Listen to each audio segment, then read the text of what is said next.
일단 간헐적 단식이 무엇이냐에 대해서 사람들마다 생각하는 게 다르니까 그것만 먼저 짚어볼게요. 보통 많은 분들이 알고 계시는 그 18대 6 또는 16대 8과 같이 하루 중에 16시간 또는 18시간 정도의 공복 시간을 만드는 그런 식단, 이런 것들을 어떤 분들은 간헐적 단식이라고 하시긴 하는데 저는 그걸 단식이라고 부르진 않고요. 그런 것들은 시간 제한 섭취라고 부릅니다. 왜냐하면 우리가 단식이라는 것 자체가 어떤 일정한 이상 공복이 만들어졌을 때 몸에서 만들어지는 대사적 효과들이 있는데 그것들이 24시간 미만만으로는 조금 모자란 게 있어요. 그래서 사실 외국의 전문가분들 중에서도 많은 분들이 이 단식이라는 것을 사실 일정 시간 이상의 공복을 만들었을 때 그때 단식이라고 부른다라고 생각하시면 좋고요. 그래서 일단 여기서 말씀드릴 수 있는 건 시간 제한 섭취든 어쨌든 뭐 장기 단식이든 이 두 가지 모두 공통점은 공복 시간을 충분히 만든다입니다. 그런데 여러분들이 이제 이런 것들을 시작하시는데 그동안 해왔던 수십 년 동안 해왔던, 예를 들어 40대라면 40년 동안 거의 깨어있는 시간 내내 365일 매일 뭔가를 먹었을 거예요. 그런 생활을 해왔고 그 습관에 맞춰진 몸의 대사 리듬이 있다 보니까 공복 시간을 좀 길게 만드는 게 조금 어려울 수 있어요. 근데 어렵다는 말은 두 가지인데, 첫 번째는 몸이 힘들어할 수도 있고 익숙하지 않으니까, 두 번째는 내 마음이 좀 무서울 수도 있어요. 두려운 거죠. 하지만 여기서 걱정하지 않아도 되는 건 인류 역사 수백만 년, 길게 뭐 700만 년 정도 역사 속에서 또는 자연의 동물들은 다들 각자의 방식으로 단식을 해왔다는 거예요.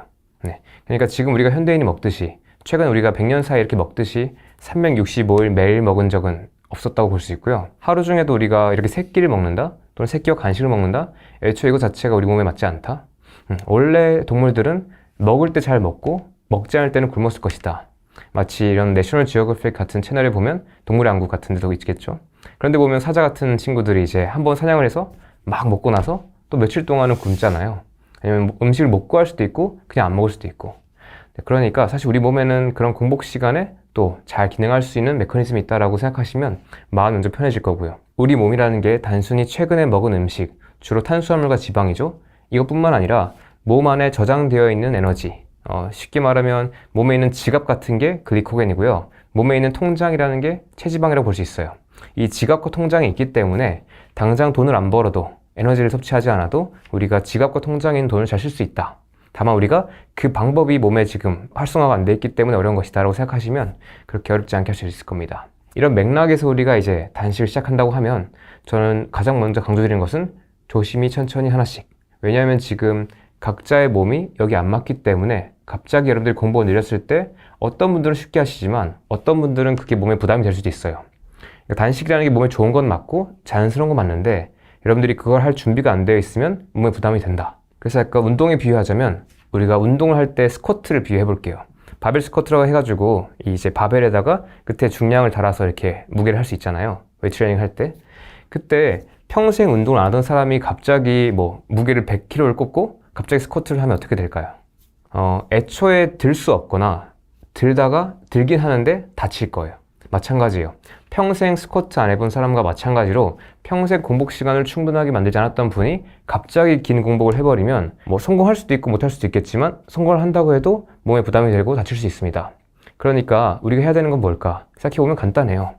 일단은 기본적으로 이 스쿼트를 어떻게 수행하는지를 정확하게 익히고 내 몸의 상태를 파악하고 그리고 올바른 방법을 익혔다면 낮은 무게부터 천천히 점진적으로 부하를 올려가면서 점진적 과부하의 원칙에 따라서 우리 몸이 이걸 더 할 수 있게 해주면서 시간이 지나서 이 높은 수준의 스트레스, 이 부담을 쳐낼 수 있게 만드는 거죠.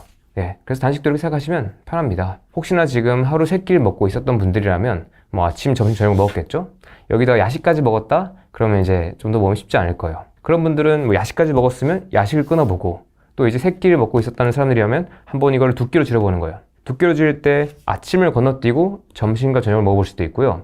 저녁을 건너뛰고 아침, 점심을 먹을 수도 있어요. 근데 둘 중에 뭐가 더 좋냐 했을 때는 저는 무조건 저녁 금식입니다. 그러니까 아침과 점심을 잘 먹고 저녁을 건너뛰는 거예요. 이게 되게 재밌는 게 되게 많은 연구들에서 이게 우리가 똑같이 먹었을 때 칼로리도 똑같고 탄단지 비율도 똑같고 내용도 똑같이 먹었는데 이거를 아침과 점심 먹었을 때랑 점심과 저녁 먹었을 때랑 몸의 대사적 효과들의 어떤 반응들이 달라요. 심지어 똑같이 먹고 똑같이 운동을 해서 근육 합성을 목표할 때도 아침, 점심 먹었을 때 조금 더 이 근합성에 유리해요. 그리고 현대 직장인들 잘 생각하셔야 되는 게 아침에 9시 즈음에 보통 출근하셔가지고 6시까지 일을 하시잖아요. 우리가 보통 퇴근을 하고 나서 집에 오면 한 7시, 그렇게 집에 와서 저녁을 먹어버리면 너무 늦어요. 왜냐면 우리가 보통 자는 시간이 12시 그 전후일 텐데 우리가 소화를 다 하기까지 걸리는 시간이 짧게는 6시간, 길게는 8시간이에요. 그러니까 위에만 있는 게 아니라 소장이라는 장기가 가장 소화에서 메인 파트인데 여기에서 소화 끝나기까지 6시간에서 8시간 걸린다. 근데 우리가 잠을 깊게 자려면 공복에서 자야 돼요. 그러니까 지금 몸에서 음식을 처리하고 있으면 안 되고 영양소를 처리하고 있으면 안 돼요. 그렇기 때문에 우리가 직장인분들이 저녁을 먹어버리면 이게 늦을 수밖에 없다. 자기 전에 공복 시간이 모자라고 그러면 숙면이 어렵다. 많은 분들이 지금 이 채널 보고 계시다면 잠이라는 게 얼마나 중요한지 아실 텐데 그래서 우리가 숙면이 중요하기 때문에 아침과 점심을 잘 먹자. 그러니까 새끼를 드시던 분들이 새끼를 애매하게 먹지 말고 이 두 끼에 조금 더 많은 에너지, 좀 더 좋은 양질의 에너지, 단백질과 지방 충분하게 해서 그걸 먹는 거예요. 그렇게 하고 점심 잘 먹고 공복주 가져가서 저녁에 굳이 안 먹는 거. 이렇게 했을 때 많은 구독자분들께서 특히 직장인분들께서 체중 감량을 떠나서 대사 개선, 뭐 고혈압이나 당뇨나 이런 지표들이 나아진 거에서 굉장히 효과를 많이 봤다고 하세요. 처음엔 좀 어려울 거예요. 왜냐면 우리가 매일마다 저녁을 먹었잖아요. 그럼 그 시간마다 몸에서는 위산도 나오고 몸이 음식을 소화할 준비를 해요. 자연스럽게 우리가 준비를 하는 거죠. 근데 갑자기 저녁을 안 먹게 되면 그 시간에 좀 배가 고플 수 있어요. 어떤 분들은 조금 속이 쓰일 수도 있고 어떤 분들은 그런 건 아닌데 약간 배가 고파서 조금 참기 어려웠다 하시는 분도 있으세요. 근데 딱 한 2주 정도, 딱 2주 정도만 그것들을 좀 하다 보면 아니면 그 2주 정도는 저녁 시간에 뭐 따뜻한 차를 마시거나 또는 아니면 식사까지는 아니더라도 뭐 사골 국물이나 야채 스프를 마시거나 좀 이렇게 몸에 부담이 없는 거를 적게 먹어주는 거 그런 식으로 하다가 저녁을 금식하는 거를 넘어가는 것도 충분히 가능해요. 이것도 마찬가지로 점진적으로 부하를 올리는 거죠. 어쨌든 그런 식으로 해서 우리가 하루에 2끼 정도 먹는 패턴을 만들어내면 자연스럽게 공복 시간이 생각하지 않아도 16시간에서 18시간 정도가 만들어져요. 그러니까 여러분들이 나 오늘 16시간 공복 만들어야지 18시간 만들어야지 할 필요 없고 이렇게 생각하시는 게 좋아요. 나 오늘 아침 잘 먹고 점심 잘 먹어야지. 네, 이 두 가지만 하면 충분히 회복하고 잘 쉴 수 있는 만큼의 공복 시간이 만들어진다. 그래서 이렇게 하루하루 잘 하시다가 한 달 정도 또는 3개월 정도 지나고 나면 공복이 오히려 편할 거예요. 과거에 내가 자주 먹었던 습관이 굉장히 그렇게 효율적이지 않았구나를 느낄 겁니다. 그러면서 되게 공복일 때 몸이 가볍고 잠도 잘 자고 살도 빠지고 컨디션 좋아지고 이러다 보면 여러분들께서 어느 시점 되면 몸에서 이 지방대사 그러니까 음식에 있는 지방과 몸에 있는 이 체지방을 잘 쓸 수 있는 상태가 될 거예요. 그러면 여러분들은 더 안정적이어지고 에너지 레벨이 안정적이어지고 그럴 즈음에 여러분들께서 어느 날 나 이제 24시간 공부 한번 해봐야지 라는 생각이 들 수도 있어요. 그런 날들에 한번 뭐 1일씩을 해볼 수도 있고요. 하루에 한 끼만 먹는 거죠. 아니면 굳이 배 안 고픈데? 나 컨디션 괜찮은데? 그러면 그냥 끼니 건너뛰는 거예요. 그런 식으로 24시간이 넘어가는 공복을 한번 해보는 거죠.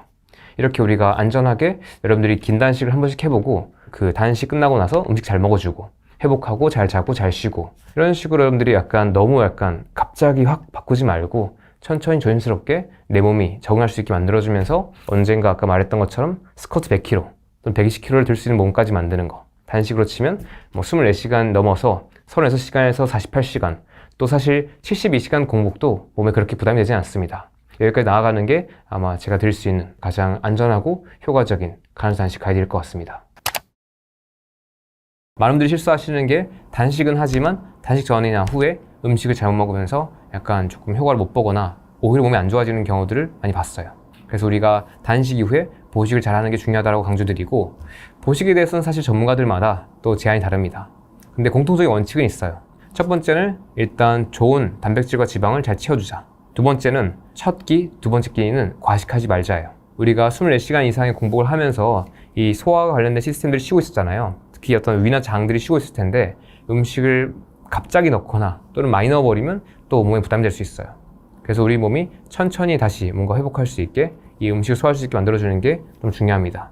그래서 보통 단식 이후에 첫 끼는 소식하시는 걸 좀 추천드리고 심지어 단식이 종료되기 전에 그러니까 단식 이후에 첫 끼를 먹기 전에 한 3시간 전쯤에 사골 국물이나 야채 스프 같이 우리 몸에 들어왔을 때 영양소처럼 받아들여지고 그리고 우리 몸이 약간 소화관을 깨울 수 있게 만들어주지만 그렇게까지 부담이 안 되는 친구들 이것들을 미리 먹어주면서 살살 깨워지는 것들 이런 것들도 되게 효과적이고요. 음식의 종류가 무엇이냐가 굉장히 조금 중요한데 저는 약간 개인적으로는 도가니탕 또는 사골, 곰탕, 국밥 대신에 다대기가 없고 맵지 않은 자극적이지 않은 것들 그런 것들이 좀 좋은 것 같고요. 아니면 부드럽게 삶거나 찐 어떤 고기 같은 것들 백숙 같은 것들도 괜찮은 것 같아요. 그리고 어떨 때는 생선찜도 괜찮은 것 같고요. 또는 두부 요리도 괜찮은 것 같습니다. 황태국 같은 것도 괜찮은 것 같고 다만 좀 조심할 것들은 탄수화물을 먹어도 괜찮긴 한데 이때 탄수화물을 좀 많이 먹어버리면 그동안 비어져 있던 이런 것들이 너무 빡 들어오면서 또 갑자기 혈당이 높게 솟으면서 조금 몸에 불편할 수 있어요. 그래서 단식 이후에 첫 끼 먹을 때 탄수화물을 조금씩 늘려나가는 것들, 생채소 같은 것들은 좀 안 맞는 것 같아요. 이런 것들은 처음에 좀 소화하기 어렵기 때문에 채소를 처음에 많이 먹는 건 조금 부담이 된다. 그래서 약간 조금 더 동물적 식품들이 저한테는 효과적이었던 것 같고요. 공통적으로는 소화가 잘 되고 조금 몸에 들어왔을 때 지방과 단백질을 잘 공급해주고 몸에 필요한 것들을 다시 쌓아주는 친구들, 그리고 부드러운 것들, 이런 것들이 보통 효과적입니다. 그리고 소금 섭취도 중요해요. 우리가 단식 중에 뭔가 나트륨을 포함한 다양한 어떤 미네랄 같은 것들이 빠져나갈 수도 있거든요. 이런 것들 다시 회복할 때, 그 중에서 또 나트륨을 회복할 때 우리가 소금 간을 충분히 해주면서 다시 뭔가 세포에 필요한 것들을 넣어준다. 이것도 중요한 것 같아요. 전반적으로 약간 부드럽게 쪄지거나 오랫동안 끓여지거나 해서 소화하기 쉬운 친구들, 그러면서 수분과 어떤 염분 또는 단백질 지방을 같이 주는 친구들, 그런 친구를 먹었을 때 조금 더 몸이 잘 기능하는 것 같아요. 근데 각자마다 사실 좀 몸이 다르기 때문에 또 약간 취향도 다르기 때문에 저는 여러분들께서 너무 어떤 정답이 있다고 생각하지 마시고 그냥 단식을 할 때마다 한 번씩 이것저것 테스트 해보는 게 좋을 것 같아요. 그래서 이걸 먹었는데 조금 약간 별로더라. 단식하면서 이걸 먹었는데 조금만 먹었는데 되게 배가 부르고 몸이 엄청 좋았다. 컨디션도 좋았고 포만감 좋았다. 그러면 그것들을 다음에 또 먹을 수 있겠죠. 그런 식으로 각자의 몸마다 좀 차이가 있기 때문에 나에게 맞는 어떤 보식 메뉴들을 하나씩 찾아나가고 기록해 나가는 게 효과적일 것 같습니다.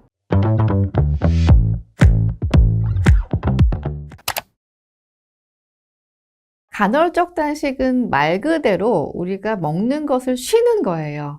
근데 생각보다 우리 위장관이 쉴 시간이 없습니다. 우리가 음식을 먹게 되면 8시간 정도 걸려야 우리 위장관이 이제 비워지고 쉬는 시간이 되는데요. 실제로 8시간 이상 음식을 안 들어가시는 경우 잘 없어요. 수시로 먹죠. 그러면 얘는 쉴 수가 없어요. 우리 직장인들 생각해 보세요. 출근해서 일요일도 없이 휴가도 없이 1년 365, 24시간 일을 한다고 생각을 하면 너무 끔찍하죠. 그죠? 그렇듯이 우리 몸도 마찬가지입니다. 쉴 수 있는 시간을 줘야 돼요. 그래서 간헐적 단식이 이렇게 내 몸이 쉴 수 있는 시간들을 만들어준다는 개념인데요. 이때 단식을 하면 생각보다 어마어마한 일들이 우리 몸에서 만들어집니다. 그래서 12시간 정도 단식을 하게 되잖아요. 성장 호르몬이 분비가 됩니다. 이때는 성장 호르몬이라는 건 우리가 키 성장, 성장기 청소년들 이것만 얘기하는 게 아니고요. 세포 재생을 이렇게 만들어내가는 시간이라고 보시면 되거든요. 그러니까 젊어지게 하는 호르몬이죠. 어떻게 보면 항노화 호르몬인데요. 성장 호르몬이 굉장히 많이 분비가 되고 또 한 18시간 되잖아요. 그러면 우리 몸이 오토파지라고 해서 대청소하는 시간들이 많이 늘어나요.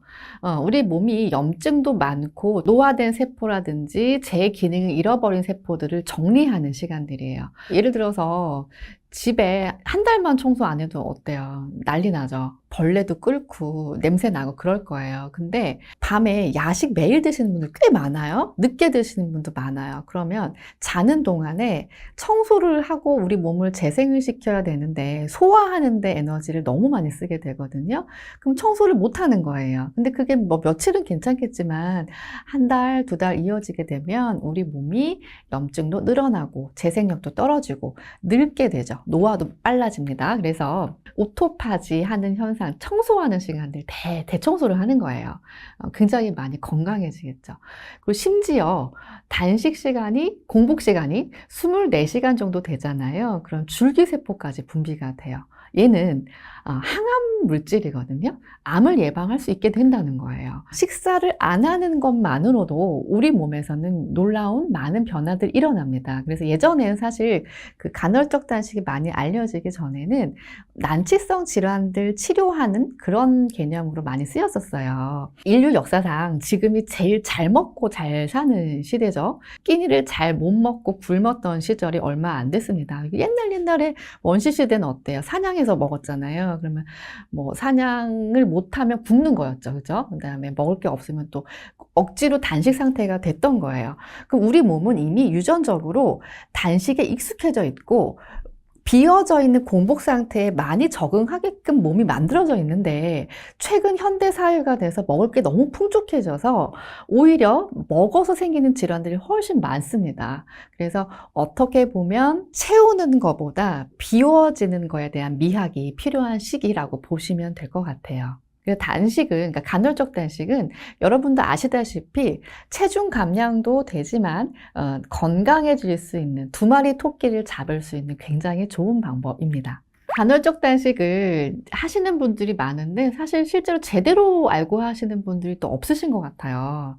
그러면 네 가지만 기억을 하시면 됩니다. 얼만큼, 무엇을, 언제, 어떻게 간헐적 단식을 하는 네 가지를 기억을 하시면 되는데요. 얼마큼을 드시냐면 우리가 간헐적 단식인데 간헐적 폭식을 하시는 경우 있거든요. 많이 드시라는 게 아니에요. 예를 들어 16시간에서 8시간 그 식사하시는 시간 동안에 드시고 싶은 거 다 드시는 경우 있거든요. 그러지 말고 1500칼로리를 지켜주세요. 그래서 내가 그 간헐적 단식해서 드시는 시간대에 너무 많은 양을 드시지 않는 거 중요합니다. 또 한 가지는 단식 시간이 아니고 드시는 시간대에 내가 좋아하는 뭐 예를 들어 피자, 햄버거, 뭐 인스턴트 음식 이런 거 많이 드시는 분들 계세요. 그래서 먹는 내용물도 중요해요. 우리가 간헐적 단식이라고 해서 아무거나 내가 먹고 싶은 거 다 드시는 게 좋은 게 아니고요. 건강하게 단백질, 탄수화물, 지방 고려해가지고 정제 탄수화물 좀 빼고요. 그렇죠? 정제 탄수화물 뭔지 아시잖아요. 그렇죠? 달달한 거, 설탕 음식, 밀가루 이런 것, 인스턴트 아닌 것들로 건강하게 식사를 하시는 것도 중요할 것 같아요. 그다음에 간헐적 단식을 하실 때 이미 간헐적 단식을 하고 계신 분들이 많아요. 이거는 내가 의식을 직장인들 보통 아침 잘 안 드시잖아요. 그 바쁜 아침 시간에 출근하고 막 서둘러서 가기 바쁜데 아침 안 드시고 첫 끼가 거의 점심이신 경우 많거든요. 저녁 드세요. 근데 그분들 살 빠지던가요? 아니죠. 이미 간헐적 단식을 하고 있는데도 살이 안 빠진단 말이죠. 그죠? 그럼 왜 그럴까요? 이거는 먹는 내용물도 중요하고 칼로리도 중요하고 그렇게 보시면 되거든요. 또 한 가지는 언제 그 간헐적 단식을 하는 게 좋냐 이런 거에 대한 질문도 많으세요. 보통 아침 안 드시고 점심, 저녁 이렇게 하시는 방법도 있고요. 아침, 점심 드시고 저녁 안 드시는 방법들이 있는데 추천드리는 거는 우리 몸이 대사가요. 태양이 떠오르면 우리 몸 대사가 활성화돼요. 그 다음에 태양이 지고 저녁이 되면 우리 몸도 저장 모드, 휴식 모드에 들어갑니다. 그래서 먹는 시간대를 해가 떠 있을 때 하시는 게 좀 더 유리해요. 그래서 어떤 분은 간헐적 단식한다고 먹는 시간대를 저녁 시간, 밤 시간대로 두시는 경우 있어요. 물론 안 하는 것보다 낫지만 좋지 않은 방법이고요. 좀 더 추천드리는 건 해가 떠 있을 때. 그러니까 아침, 점심 드시고 저녁 안 드시는 방법을 조금 더 추천을 드립니다. 그다음에 간헐적 단식 드실 때 어떻게 드시냐면 규칙적으로 드셔야 돼요. 예를 들어 간헐적 단식 한다고 했을 때 그 시간 내에 막 조금씩 자주 드시는 분도 있거든요. 하지만 그 식사 시간 몇 시간, 뭐 예를 들어 18대 6이든 16대 8이든 12대 10이든 이런 단식 시간들이 있을 텐데 그 시간대 안에서 규칙적으로 드셔주시고 식사하실 때도 공복 시간 잘 지켜주시면 더 올바른, 더 효과적인 간헐적 단식이 될 수 있을 것 같습니다.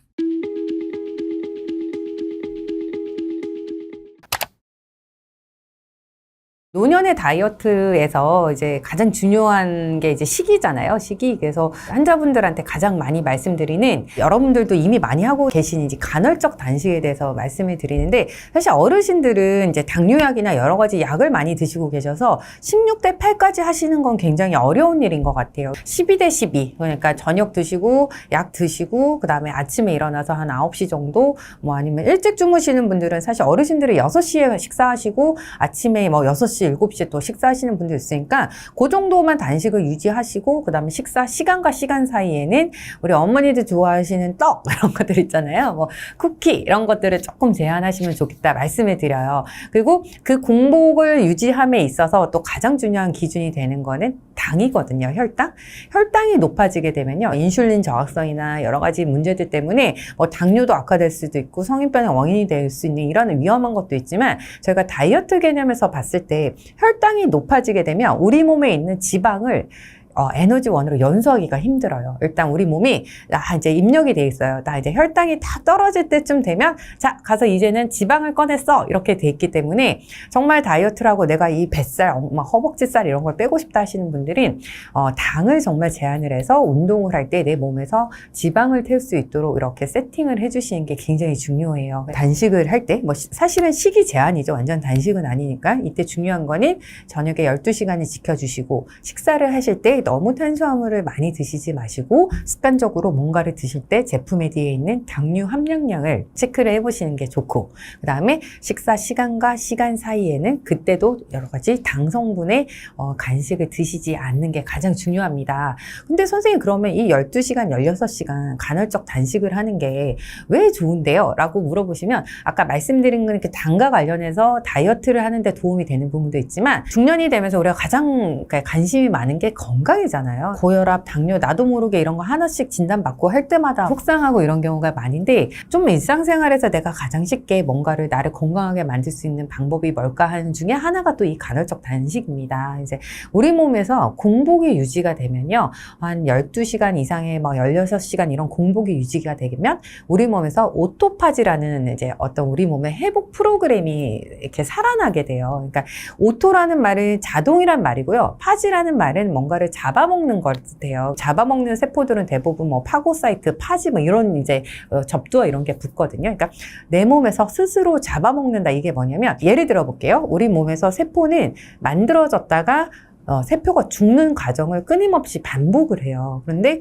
그 세포가 죽는 과정에서 그냥 잘 없어지면 좋겠지만 이상한 변형이 일어나가지고 내 몸에 염증을 일으키거나 아니면 계속 이제 암세포로 분할을 하면 이게 우리 몸에 질병이 되는 거예요. 우리 몸에서는 또 이런 잘못된 세포들을 없애주는 기능, 그러니까 회복을 해주는 기능이 있는데, 그러니까 우리가 공복을 계속 유지를 하면 이 오토파지라는 기능이 이제 잘 돌아가면서 잘못된 세포들을 없애거나 고쳐주거나 하는 기능들이 살아나게 돼요. 그러면 암의 발병률이나 여러 가지 질환, 염증으로 인한 여러 가지 질환들도 감소가 되거든요. 그래서 실제로 이 오토파지라는 기능이 다이어트나 암 예방뿐만 아니라 파킨슨이나 중추신경계 질환, 여러 가지 질환에서 지금 연구가 굉장히 활발히 되고 있어요. 저녁 시간, 아침까지 공복을 조금 유지할 수만 있다 그러면 우리 몸의 그 질병도 예방하고 정말 이제 다이어트, 인슐린 저항성 개선이나 이런 것들 여러 가지 효과를 보실 수 있어서 한 번쯤은 꼭 한번 실천을 해보고 내 몸의 습관이 되면 좋지 않을까, 이렇게 좀 이제 추천을 드려봅니다. 그런데 이 간헐적 단식을 하면 안 되는 분들이 있습니다. 누굴까요? 간헐적 단식을 하게 되면 아무래도 우리 몸에 미네랄들의 영향을 받을 수밖에 없는데, 이 미네랄은 우리 몸의 여러 가지 기능을 유지하는데 필수적인 요소예요. 그래서 이런 미네랄을 관장하는 우리 몸의 콩팥이나 심장 이런 쪽에 질환이 있으신 분들은 무리하게 이렇게 제한을 하시면 안 돼요. 그래서 그런 분들은 조금 피하시는 게 좋고, 특히 이런 것들 때문에 이뇨제나 여러 가지 그런 미네랄에 영향을 미치는 약물을 드시고 계신 분들은 주의가 꼭 필요합니다. 그리고 당뇨병 환자분들 같은 경우는요, 우리가 삼시세끼를 먹는다는 기준 아래 우리 약이 처방이 되기 때문에요, 너무 무리하게 공복 시간을 오래 가지면서 이런 인슐린을 맞게 되거나 약을 드시면 혈당 조절이 어렵고요. 실제로 그러니까 4대3이라고 이렇게 4일 먹고 3일 되게 이제 제한을 그렇게 하고 이런 분들이나 아니면 20 몇 시간 이렇게 단식을 하게 되면 혈당 조절이 오히려 잘 되지 않는다는 연구 결과도 있기 때문에 당뇨병 있으신 분들은 그런 공복 시간을 너무 이렇게 가지시는 것보다 앞서 말씀드린 것처럼 저녁 시간과 아침 시간 정도의 공복을 조금 꾸준하게 유지하는 그런 것들을 지키는 게 좋겠고요. 그리고 우리가 다이어트라고 하는 이거는 간헐적 단식, 이 다이어트의 기준은 어느 정도 지방이 있고 체중 감량이 필요하신 분들이잖아요. 정말 보면 요즘 어르신들 중에 정말 관리 잘하시는 분들 많거든요. 깡마르고, 근데 심지어 이제 근육도 없고 되게 깡마르신 분들은 이거 하시면 안 돼요. 이분들은 충분히 열량을 공급해주는 게 훨씬 더 중요하지, 그런 분들이 이런 간헐적 단식을 하게 되면 오히려 근육 손실이 일어나게 되고 여러 가지 질환들이 더 악화될 수도 있기 때문에, 말씀드린 이런 질환을 가지신 분들, 체형적으로 너무 마르신 분들은 이런 간헐적 단식이 좋다고 해서 무조건 따라 하시면 안 되겠습니다.